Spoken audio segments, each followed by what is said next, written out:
it going, everybody? Welcome back to the channel. Tonight we start on a personal build for myself, but this one happens to be the first episode that I am doing, or first build that I am doing for the Diecast Misfits. And what it is one of my all-time favorite castings, because I used to have a 70 model of this, but it's the C10.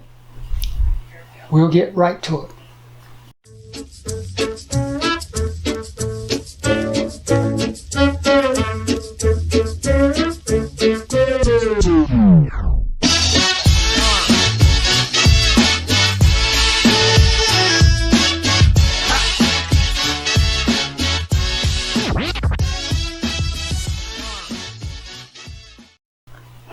Again, welcome back to the channel, everybody. So glad each and every single one of you can make it.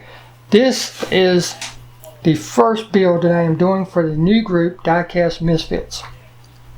I seen this truck, not this particular one, but this year, on the internet for sale when I was just rummaging through eBay, and I seen the prices and I was like, holy moly. First I seen the truck and I was like, wow, that's a pretty truck. Then I saw the prices and I was like, no, I don't think so. I think I'll do the next best thing, and that's make one. So I've been wanting one. I've had the decals, so let's get to it. I've had this casting sitting here. I've had the decals probably for 3 or 4 months now, easily. So let's get it out of the pack, and then we'll start taking it apart and getting it ready. I got the magic sauce on it, and it normally doesn't take but just a minute. Yeah, there it goes. It's already starting to work. We'll give this just a second more, and I might have to add some more to it.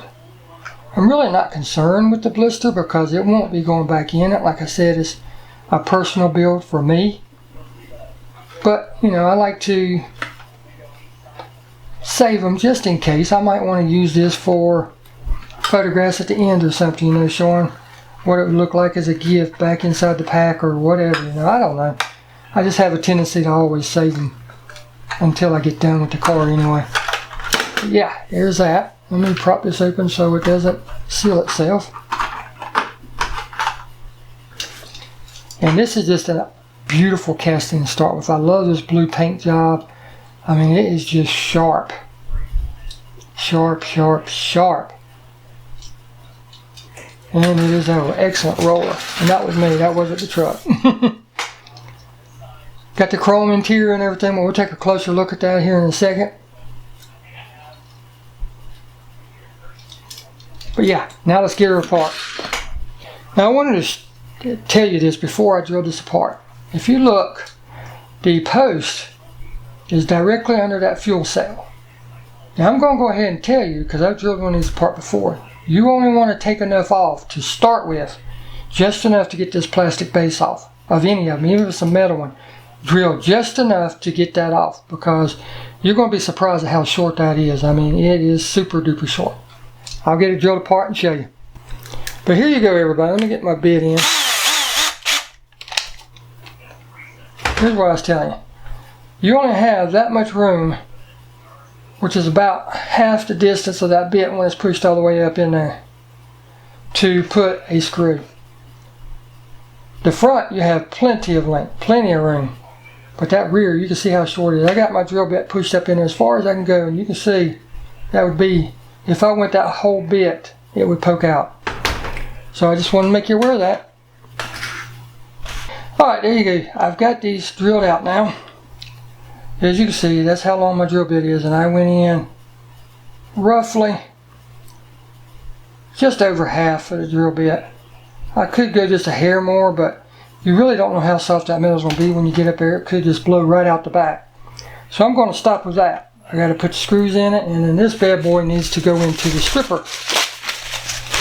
And then once I get it out, we'll test fit the wheels that I'm thinking about putting on it and all that obligatory stuff, and we'll get moving on. This will be a two-tone paint job. I'll go ahead and tell you that now. I'm not going to tell you what colors or even what decals. I want it to be a surprise. I like holding that stuff to keep you interested. And of course, I'll be painting up the fuel cell. The original one doesn't have the fuel cell painted the way I'm going to, but this is my truck. I'm not doing an exact replica. I'm going to get close, but I'm not going for exact. So with that stated, you'll be seeing this coming out of the stripper. So at this juncture, what I'm doing is just going over it, giving it the wire brush treatment, making sure there's no leftover residue or anything, scuffing it up a little bit, cleaning out the cracks of the doors, the bed, the tailgate, anywhere that stuff might be left, might be trapped, that might affect the paint job. Scuffing it up as we go. That way the paint has something to bite to. And just give it a once over to see if there's anything that I need to really take care of at this point. Like filing or anything like that.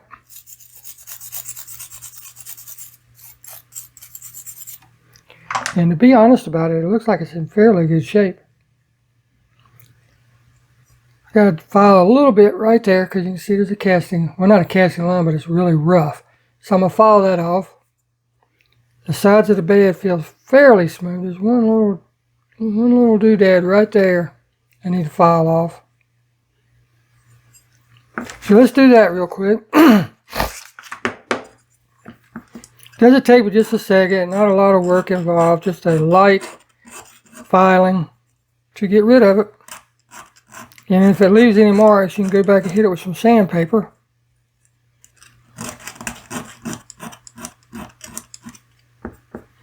See, that's gone already.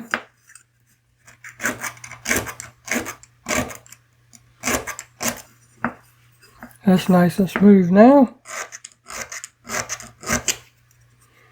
Nice and smooth.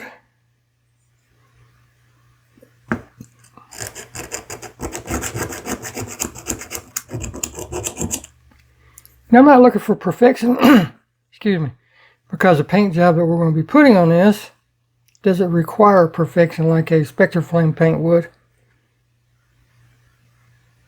I just want it to look good when it's done, you know, because this will be in my collection. It doesn't have to be perfect since it's in my collection, as perfect as I'd want it for somebody else's, but you know, we want it good. And the thing about this paint job and truck that I'm replicating, my plan was to detail the fuel cell and everything. So what I'm going to do is I'm going to do that first before I do any painting. And the reason I'm going to do that is because the truck that I'm replicating has a tonneau cover over it.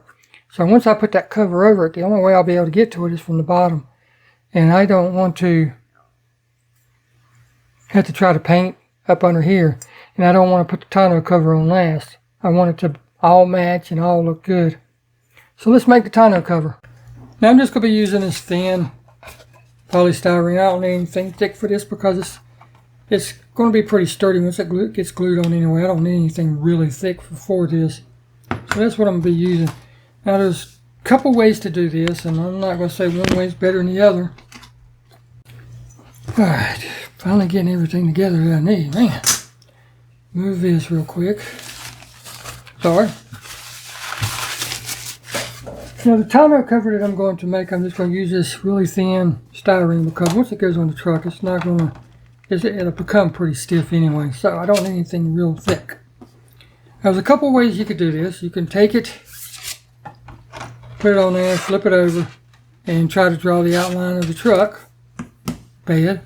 But you'll have that to contend with, but all you need is a straight edge. That's if you want to fit it on the inside. Well, mine, I want it to go on top.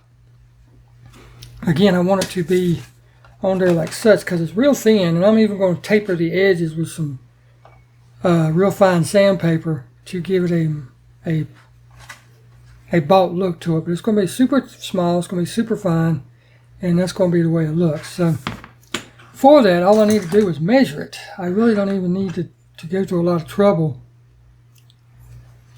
And all I want to do is, I know I'm going to measure from the outside edge to the outside edge. In other words, I'm going to go from here to there, and I don't want any overlap. So if I have to, I can come back with this piece of sandpaper and sand it to get it perfect. You know what I'm saying? So now all I need to do is measure it, put it on the paper, or styrene and cut it out. Got it laid out, got it marked. Something to score it with. Whenever you're working with polystyrene, all you got to do is score it. Take it, just like sheetrock, bend it over and it snaps. Bend it back the other way and you have a nice clean cut line. But once you get it cut, now you need to figure out the length. And I want mine to go all the way to the edge, so I'll probably just flip it over and mark it like that. But as you can see, we've got it fairly close. I don't know if there'll be any sanding needed in that or not. I've got it fairly close. So let me put it on here. Need something to set it on. It's halfway flat. Hold on, let me find something. Alright, let's see. About that many right there. Set it on there. About where it goes.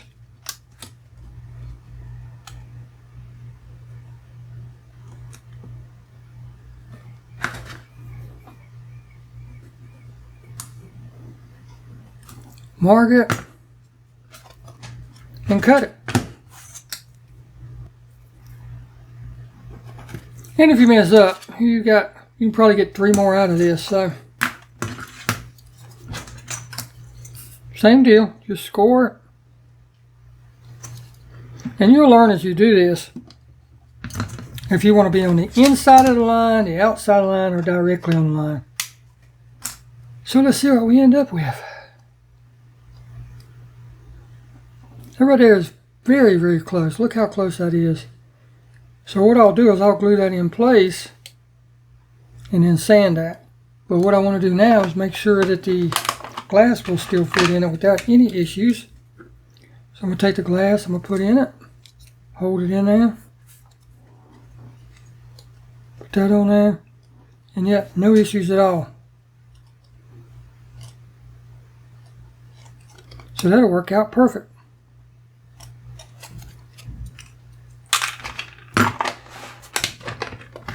Next up, I guess what I'll do is go ahead and do something with the fuel cell. Because like I said, once I cover this bad boy up, you'll never see it again. And I mean, I could just go ahead and spray it, put it together and not worry about it, but I'm not that type. I know that it's in there and I want it finished. So let's take care of that. Well, got the detailing done to it, like I said I was going to do. Nice and shiny, smooth looking. She's going to look good. Except you'll never see it. Now when it comes time to paint this, I will reach up in there, wrap a piece of tape around it, and tape up the front too. So that as I blast it from underneath, it doesn't go up, hit, and bounce back down on it. But it's just one of the things that, you know, I didn't have to do it, I wanted to do it. So now, let's find the best position and angle for this bed liner to go on, or bed cover. It looks just a little crooked. I think that's going to be it, and then I'll have a little bit to sand off right there where it's not perfectly square. You just move it around till you find exactly what you want to use, how you want to put it on. See, that's way off right there. Find the best spot, the best way. Looks like that's going to be it. So let's get this glued on. Set it down exactly the way we want it. Get out our glue. About time for a new tube, wouldn't you say?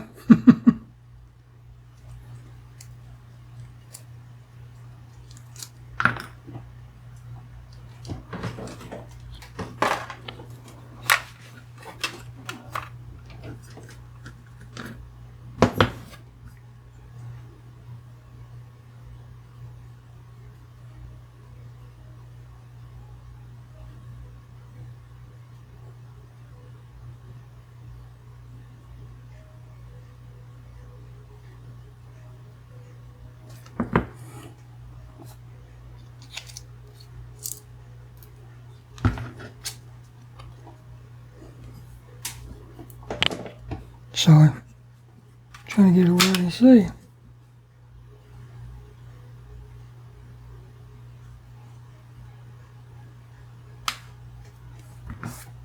Wipe your fingers off because I know I'm going to get some on it.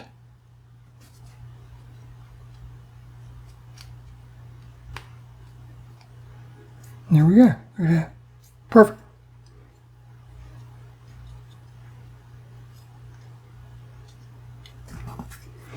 And we'll let that dry for a minute, and then we'll come back and start sanding on it, because I'll have a little bit of sanding to do on that corner right there and this back edge. And like I said, I'm going to round it.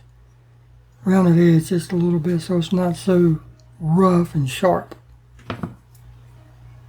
Now you're going to do is take some sandpaper and start working on that edge. You want to stay off the body if you can, but if you hit it, you can always go back with something finer and take those scratches out if you put any in it. No big deal, either or. But I want to sand this down to where my finger does not catch an edge.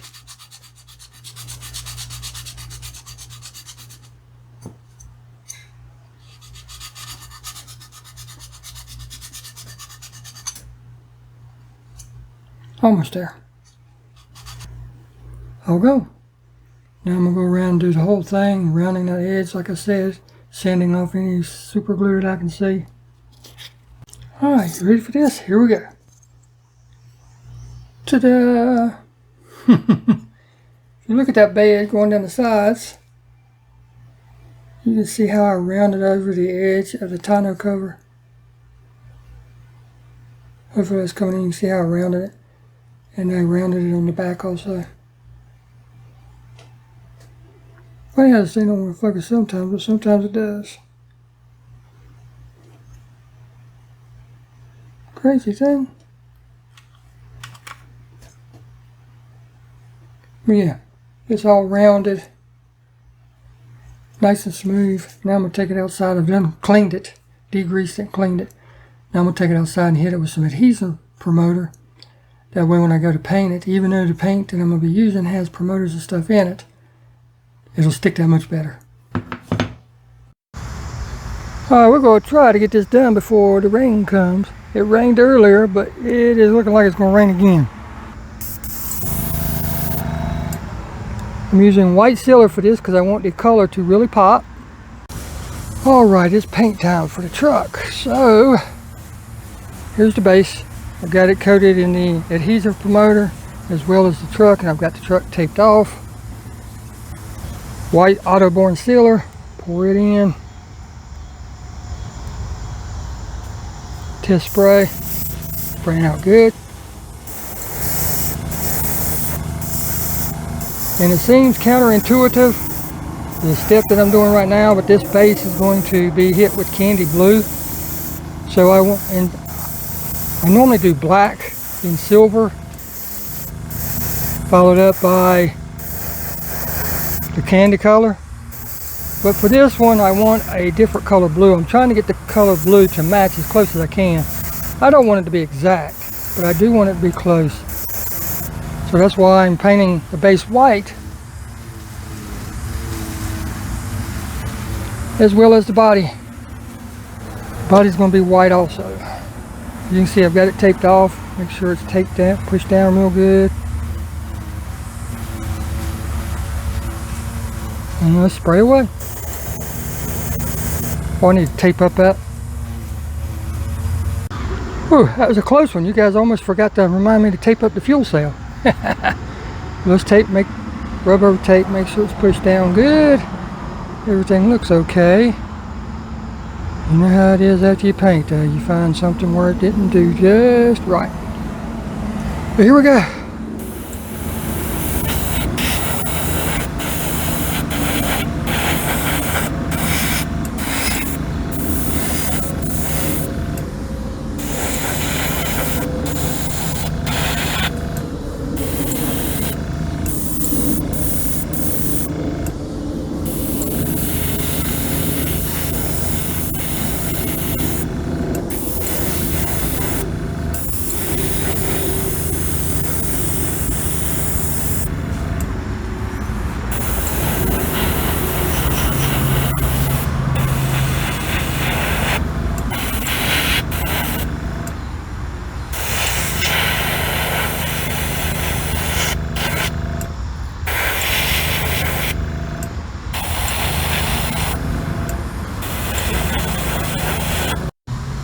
Put another coat on it.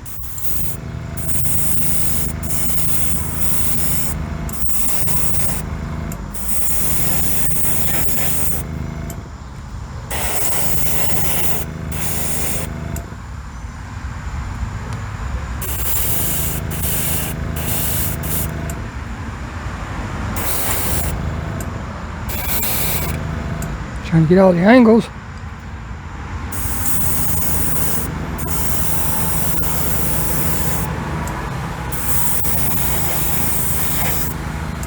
And that's it. Alright, let's do the base. I got some black mixed up. Come back and re-chrome these bumpers because I already sprayed it with the adhesive promoter, so it's dull looking anyway. So we'll just come back and hit it.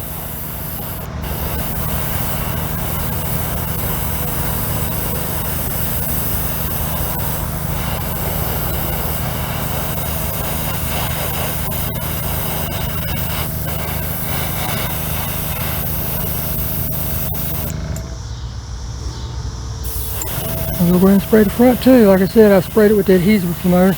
I forgot that I was going to be leaving that chrome, so my dumb self screwed up.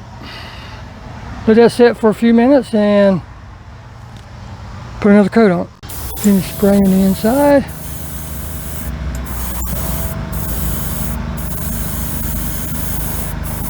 Just put a light coat on and then we'll come back and put a heavier coat.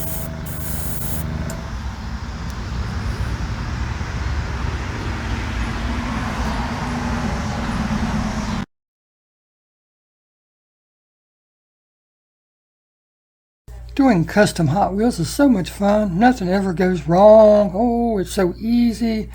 Oh, yes. Wrong. I took it outside,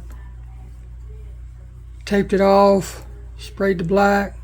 Looking good. All I had to do is take tape off, let it dry and clear coat it, put decals on it, done. Oh no, look right there. Pulled the paint right off. The other side, and right there. The other side's even worse. And the kicker is I can't put this back in the stripper. Has a polystyrene bed cover on it. So now I have to sand all this off, which hindsight won't be that bad. It's not that big of a deal, but if the tape pulls it off that easily, the paint should come right off. But this time I'm going to really scuff up that metal. Okay, back to this thing. I'm going to put a coat of clear on it. That way it won't pull off again. The only reason I'm doing this is to lock in the black. That way I can come back and tape it off and not have to worry about it pulling the paint off again. At least that's the theory behind it. I'm going to put one more coat on, put a wet coat on it. That way it's nice and shiny. And then we'll let it dry for a day or two. Then we'll come back and tape off the black and then repaint the sides. That's all I'm trying to do, is give it a way so the paint don't come back off.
Well, I got all the parts laid out, so that means it's time for the final assembly. I just got done detailing the tail lights, and although the actual Hot Wheels version of it does not have the tail lights done, this is not meant to be an exact replica. It's not even the right year truck. This one has the cowl induction, where the original one does not. But anyhow, let's go back to the beginning.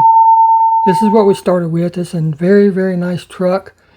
I actually love the blue and white color. I actually had a 71 model C10 truck, same colors. Blue interior, blue outside, white sides.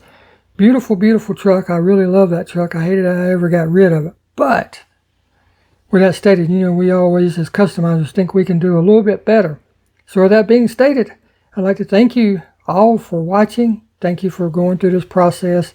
And here's the final product. Get out there and hunt. If you don't hunt, can't find. And we'll see you in the next video. Thank you so very much.